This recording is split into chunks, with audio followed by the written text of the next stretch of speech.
পৃথিবীতে প্রাণের স্পন্দন শুরু হয়েছিল কিভাবে এটা নিয়ে অনেক থিওরি আছে, কিন্তু বর্তমানে অধিকাংশ বিজ্ঞানীরা বলছেন সকল প্রাণের প্রাণভোমরা আসলে পানি। এটি অত্যন্ত সাধারণ একটি উপাদান হলেও এই পানির মধ্যেই লুকিয়ে আছে বৈচিত্র্যময় সব প্রাণের গল্প। কিন্তু পানি কেন এত গুরুত্বপূর্ণ? পানির ভেতর কি এমন গোপন শক্তি রয়েছে যা জীবনের চালিকা শক্তি হিসেবে কাজ করে? দর্শক, আজকের ভিডিওতে আমরা জানব পানি কেন সকল জীবের মৌলিক উপাদান এবং কি এর গোপন রহস্য। পৃথিবীতে প্রাণের অস্তিত্বের শুরু কিভাবে হলো তা নিয়ে মানুষ যুগ যুগ ধরে ভাবছে।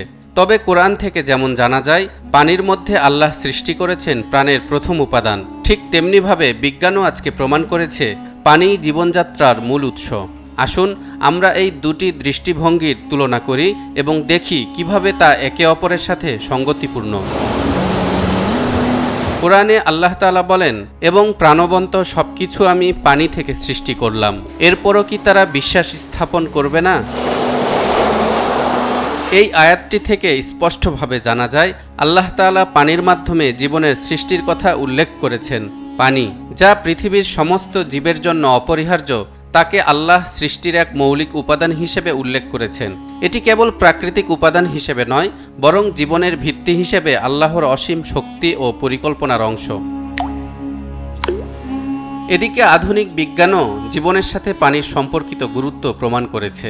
জীববিজ্ঞানীরা জানাচ্ছেন এ পৃথিবীতে ঠিক কতকাল পূর্বে জীবনের সূচনা হয়েছে তা নির্দিষ্ট করে বলা সম্ভব নয়। তবে বৈজ্ঞানিক গবেষণায় প্রাপ্ত তথ্য অনুযায়ী কোটি কোটি বছর পূর্বে আবির্ভূত এলজে জাতীয় সামুদ্রিক এককোষী প্রাণীর ফসিলকে জীবনের প্রাচীনতম নিদর্শন হিসেবে গণ্য করা হয়। তাছাড়া আজকে আমরা যে পৃথিবীতে বসবাস করছি, যা নীল গ্রহ নামে পরিচিত, তাতে মূলত পানির কারণেই প্রাণের বিকাশ সম্ভব হয়েছে। তাই তো জীববিজ্ঞানী এবং গবেষকরা এটিকে লাইফ ডিফাইনিং মলিকিউল হিসেবে বিবেচনা করেন। সমস্ত জীবের গঠন, যেমন মানবদেহ বা উদ্ভিদ, প্রায় 60 থেকে 70% পানি দ্বারা গঠিত।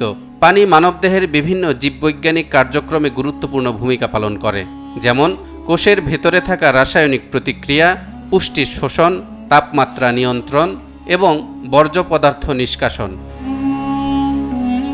বিশেষজ্ঞদের মতে পৃথিবীতে জীবের প্রথম সৃষ্টি হওয়ার পেছনে মাটি, পানি এবং আকাশের এক ত্রিমুখী যোগসূত্রতা রয়েছে।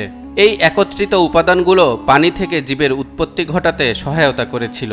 তাই তো মহান আল্লাহ তাআলা বলেছেন, তিনি সেই সত্তা যিনি আসমান থেকে পানি বর্ষণ করেন, যাতে রয়েছে তোমাদের জন্য পানীয়, এবং তা থেকে হয় উদ্ভিদ, যাতে তোমরা জন্তু চরাও।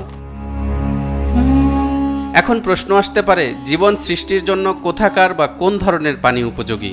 সমুদ্র প্রাচীন প্রাণের আবাসস্থল হলেও গবেষণার আলোকে অনেক বিজ্ঞানীরা প্রাণের প্রথম উৎপত্তিস্থল হিসেবে স্বচ্ছ, স্বাদু বা মিঠা পানিকে বিবেচনা করে থাকেন। যেই মিঠা পানির উৎস বৃষ্টি। মহান আল্লাহ বলেন, তিনি তোমাদের জন্য পৃথিবীকে বিস্তৃত করেছেন এবং তাতে চলার পথ করে দিয়েছেন।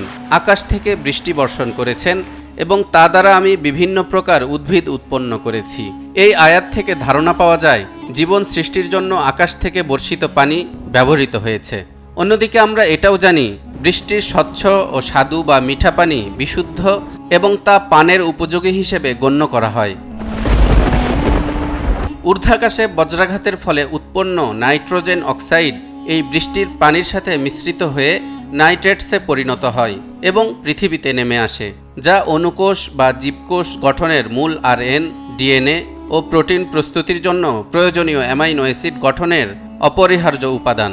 সুতরাং দেখা যাচ্ছে পানি শুধুমাত্র প্রাণ সৃষ্টির জন্য অপরিহার্য উপাদান নাইট্রেটসের উৎপাদন ও বাহনের সাথেই জড়িত নয়, বরং এই পৃথিবীতে প্রথম প্রাণের আবাসস্থলও এই পানি।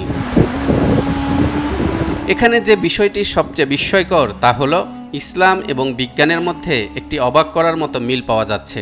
পবিত্র কোরআন প্রায় 1400 বছর আগে যে কথা বলেছে, আজকের বিজ্ঞানও সেটিকে সত্যি প্রমাণ করছে। আল্লাহ যেভাবে কোরআনে পানির মাধ্যমে জীবনের সৃষ্টি প্রক্রিয়া বর্ণনা করেছেন, বিজ্ঞানও এখন সেই একই পথের উপর দৃষ্টি আকর্ষণ করছে। কোরআন আর বিজ্ঞানের এমন সাদৃশ্যতা আমাদের ঈমান ও বিশ্বাসকে আরও শক্তিশালী করে তোলে। পানির মধ্য থেকে প্রাণীর উৎপত্তি, এটি কেবল একটি শ্বাসরুদ্ধকর বৈজ্ঞানিক সত্যই নয়, বরং এটি আল্লাহর অসীম সৃষ্টি ও রহমতের এক উজ্জ্বল নিদর্শন। তালহা ইবনে রেজা, নিউজ 24।